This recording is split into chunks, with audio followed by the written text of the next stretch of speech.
Agreement there. Purdue at Minnesota. Minnesota before this week was unranked. They are now 4-0 heading into this one at 21 in the top 25. They're the favorite by 10.5 at home. The total 53 and a hook, Danny. So we were talking about Penn State. Everybody's telling how good they are. Minnesota's so great too. Purdue is a really battle-tested team that could easily see their record completely shifted if they get a stop. Sean Clifford had that great drive in week 1.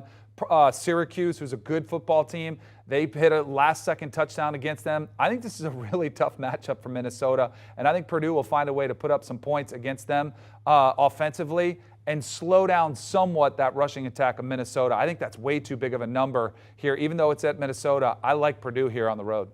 First off, let me just say this. It is impressive what Minnesota has been able to do this year. I mean, Tanner Morgan is back.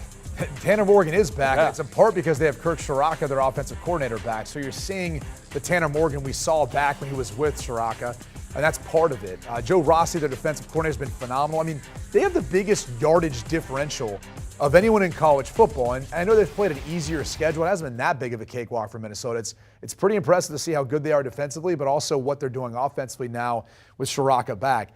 I look at this game and I just think, everyone's tried to stop Charlie Jones, the transfer from Iowa at Purdue.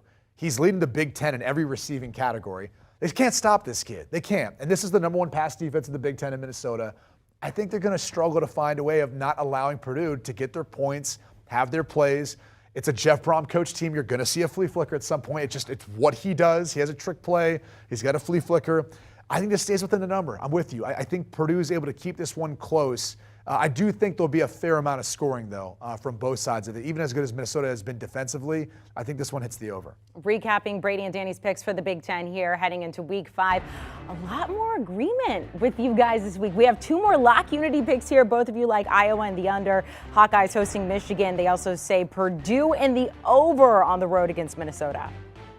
Do you want a sports network that delivers everything that matters about the game? The highlights, the picks, the instant analysis, no yelling, no fake debates, no politics. Hit the subscribe button and never miss a moment.